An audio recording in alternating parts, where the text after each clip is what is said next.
अस्सलाम वालेकुम जी। हमारा आज का टॉपिक है neurologic evaluation of nerve root syndromes. आप लोगों ने अगर मेरी प्रीवियस वीडियोस देखी हैं तो उसमें आप लोगों ने देखा होगा कि हमने सर्वाइकल सिंड्रोम, थोरेसिक सिंड्रोम और लंबर सिंड्रोम जो है इनके लेक्चर्स अटेंड कर लिए हैं। तो अब का टॉपिक होने वाला है कि हमने कैसे एवेल्यूएशन करनी है। अगर हमने डीडी बनाना है, डिफरेंशियल डायग्नोसिस बनाना है नर्व रूट सिंड्रोम का, तो इसके लिए हमें पता होना चाहिए, हमारा नॉलेज होना चाहिए डर्माटोम्स, मायोटोम्स, स्क्लेरोटोम्स के बारे में। मेरा ख़्याल है कि आप में से ज़्यादातर स्टूडेंट्स को जो है वो डर्माटोम्स और मायोटोम्स का पता होगा। स्क्लेरोटोम्स का अगर किसी को नहीं पता तो ये टर्म भी आगे आ जाएगी, ठीक है। तो आपको इन सब चीज़ों का नॉलेज होना चाहिए। आपको पेरिफेरल नर्व का नॉलेज होना चाहिए कि कौन सी नर्व किस एरिया में सप्लाई कर रही है।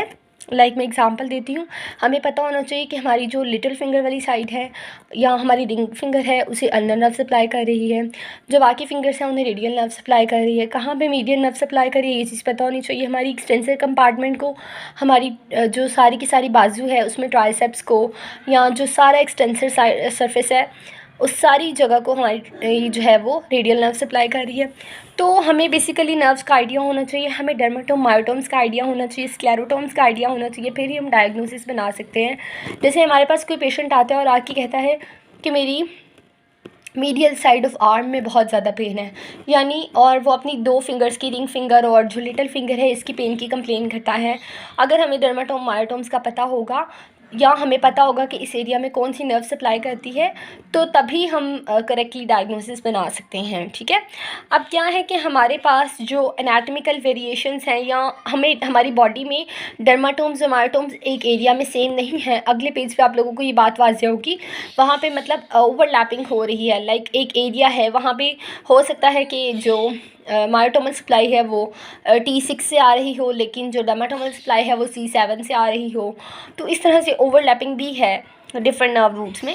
तो आपको क्या करना होगा, आपको देखना होगा कि इस एरिया में जो एक मसल है उसे कौन सी वाली नर्व सप्लाई कर रही है। हम उस मसल की मसल टेस्टिंग परफॉर्म करते हैं, ठीक है। तो हमने ऐसा नहीं करना होता। अब लेट सपोज मेरे पास कोई पेशेंट आया, उसने अपनी पेन का पैटर्न बताया, अगेन वही बात कि लिटिल फिंगर और रिंग फिंगर और मीडियल सरफेस ऑफ आर्म का उसने बताया, तो फ़ौरन से मेरे माइंड में अल्नर नर्व आएगी, फ़ौरन से मेरे माइंड में आएगा कि यहाँ पे हमारे पास C8 या T1 वाला एरिया मुझे चेक करना होगा। अब करना क्या है, ये सारी बात कैसे मेरे माइंड में आई, क्योंकि हमने टेस्टिंग के लिए सिर्फ और सिर्फ की मसल और डर्माटोम को ही नहीं देखना, ठीक है। नॉट ओनली की सेगमेंट, आपने सिर्फ की सेगमेंट पे ही फोकस नहीं करना, बल्कि सेगमेंट अबव और बिलो को भी हमने फोकस करना है। मुझे लग रहा है कि C8 सस्पेक्टेड है तो मैं C7 को भी चेक करूँगी लाजमी, और T1 को भी चेक करूँगी, तभी मेरा करेक्ट डायग्नोसिस बनेगा। इस सारे पैराग्राफ में सिर्फ यही बातें, ये लास्ट वाली 2-3 लाइन्स में कुछ भी बात नहीं है।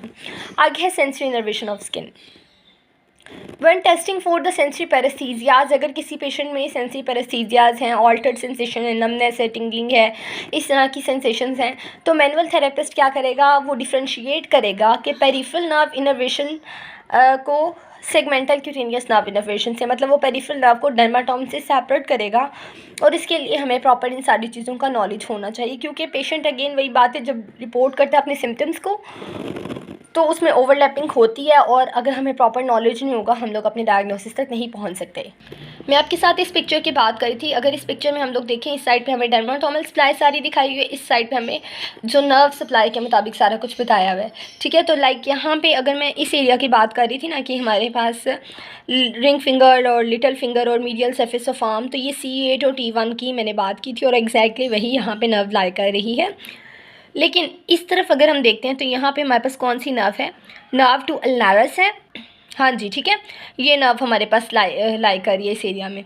तो हमें नर्व सप्लाई का पता होना बहुत ज़रूरी है, पता होगी तो हम लोग इन सारी चीज़ों का करेंगे। यहाँ पे दी है sensory innervation of deep structures. अगर हम इसकी बात करते हैं तो इसमें हमें बताया गया कि सेगमेंटल इनर्वेशन ऑफ मसल्स, यानी मसल्स की इनर्वेशन को हम लोग मायोटोम्स बोलते हैं। लिगामेंटस और पेरियोस्टियम को अगर कोई चीज़ सप्लाई करने की हम लोग बात करें तो उसे स्क्लेरोटोम बोलते हैं। आई होप कि आप लोगों में से मेजॉरिटी के लिए स्क्लेरोटोम की जो टर्म है ये न्यू होगी, क्योंकि हम लोग ज़्यादातर डर्माटोम्स और मायोटोम्स के ही नाम लेते हैं, स्क्लेरोटोम का इतना कॉमनली नेम नहीं लिया जाता। लेकिन आपको ये भी पता होनी चाहिए है कि लिगामेंट्स और पेरियोस्टियम की सप्लाई की बात करते हैं तो वो स्क्लेरोटोम है। और हमारे पास अगर क्यूटेनियस इनर्वेशन की बात हो रही है, स्किन की इनर्वेशन की बात हो रही है, तो वो डर्माटोम है। जैसे स्किन के लिए वर्ड डर्मा यूज़ होता है तो इसी तरह क्यूटेनियस इनर्वेशन के लिए डर्माटोम, मसल्स के लिए मायोटोम और लिगामेंट्स और पेरियोस्टियम के लिए स्क्लेरोटोम। ठीक है, जैसे यहाँ पे नीचे एग्जांपल दी गई है कि लेट सपोज हम लोग स्कैपुला के इन्फीरियर एंगल की बात करते हैं, यहाँ पे स्कैपुला के इन्फीरियर एंगल की, तो यहाँ पे जो पेरियोस्टियम है या यहाँ की जो वैस्कुलर सप्लाई है या यहाँ के जो मसल्स हैं इन्हें इनर्वेट करती है C8 नर्व रूट।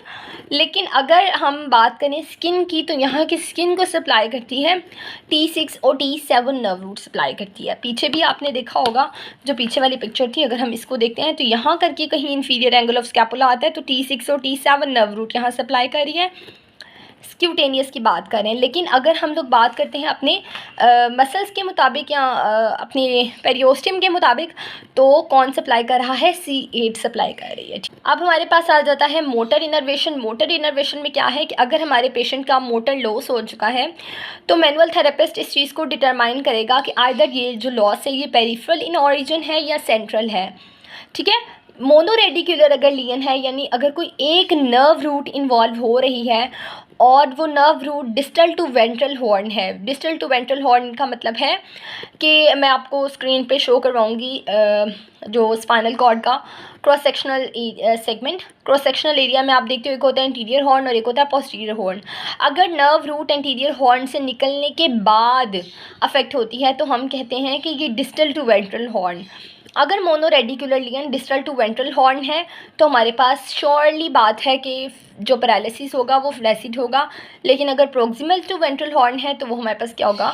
स्पास्टिक होगा। अब पैरालिसिस को थेरेपिस्ट कैसे डायग्नोज कर सकता है? वो पेशेंट की MMT करवा सकता है, पेशेंट की एट्रोफिक देख सकता है कि कहीं एट्रोफी तो नहीं हो गई मसल्स की, या इलेक्ट्रोमायोग्राफी या क्रोनेक्सोमेट्री, ये सारा कुछ करा सकता है। तो हम लोग इस तरह से पैरालिसिस को चेक कर सकते हैं। ठीक है, यानी मसल वीकनेस को चेक कर सकते हैं। MMT से भी हमें पता चल जाता है, एट्रोफी हो गई तब भी हमें पता चल जाता है मसल्स वीक हैं, या EMG करा के। अब हमें पता है हमारी बॉडी में जितने भी मसल्स हैं, इवन स्मॉलेस्ट मसल्स की भी बात करें तो उन्हें भी एक नर्व रूट नहीं सप्लाई कर रही, more than one nerve root supply करती है। ठीक है, अब क्या है कि हर मसल को कोई ना कोई एक की नर्व भी सप्लाई कर रही होती है। कोई ना कोई एक ऐसा मसल होता है जिसके लिए एक नर्व बहुत ज़्यादा फेमस होती है कि इसकी मेन नर्व ये है, बाकी सारी एक्सेसरी नर्व्स हैं। तो muscle innervated by one root are the key muscles, और हम उसी मसल को उस नर्व रूट की एवेल्यूएशन के लिए यूज़ करते हैं। ठीक है, यानी लेट सपोज मैंने कहा C6 है, C6 जिस मसल को सप्लाई कर रही है, मैं उस वाले मसल को चेक करूँगी। अगर मैंने C6 की एवेल्यूएशन करनी है उस नर्व रूट की, अगर C7 है, C7 के लिए वो जिस मसल को सप्लाई कर रही है, मैंने जब भी कभी C7 को चेक करना है मैं उस मसल पे फोकस करूँगी, चाहे उस मसल को और भी नर्व सप्लाई कर रही हूँ, लेकिन मेनली उसका मैंने देखना है C7 के रेफरेंस से। ठीक है, और उसके बाद क्या है कि मोनोरेडिकुलर लॉस जो है can also present with the atrophy of certain small muscles. मतलब आपके पास एक नर्व का लॉस हो गया, वो जिस मसल को सप्लाई कर रहा है उसकी एट्रोफी हो जाएगी। और हालांकि हमें पता है कि एक मसल को ज़्यादा नर्व्स भी सप्लाई कर रही होती हैं, लेकिन वो जो बाकी नर्व सप्लाई कर रही हैं वो उसकी वीकनेस को ऑफसेट नहीं कर सकती। यानी ऐसा नहीं हो सकता, लेट सपोज अगर ये सारी नर्व सप्लाई कर रही हैं, ठीक है, अगर इनमें से ये वाली नर्व मेन थी और ये कट गई है, बाकी बेशक सप्लाई कर भी रही हैं, तो वो उसकी वीकनेस को कंपनसेट इतना ज़्यादा नहीं कर सकती। ठीक है, वीकनेस जो है वो होगी ही, indicating that the nerve root involve in the innervation of the muscle can not offset, यानी जो बाकी रिमेनिंग नर्व रूट उसको सप्लाई कर रही हैं वो उसकी वीकनेस पे कोई इफेक्ट नहीं लाएंगी। तो व्यूअर्स, होपफुली आप लोग को ये लेक्चर समझ आ गया होगा। अगर लेक्चर समझ आ गया तो चैनल को सब्सक्राइब करें, बेल आइकन को प्रेस करें और इस वीडियो को अपने फ्रेंड्स के साथ शेयर करें, क्योंकि काफ़ी सारे स्टूडेंट्स को इस चैप्टर की वीडियोस का वेट था, जो कि एज़ यूजुअल मैं लेट हो गई हूँ। तो इसे ज़्यादा से ज़्यादा शेयर करें और सपोर्ट करें। ओके जी, अल्लाह हाफ़िज़।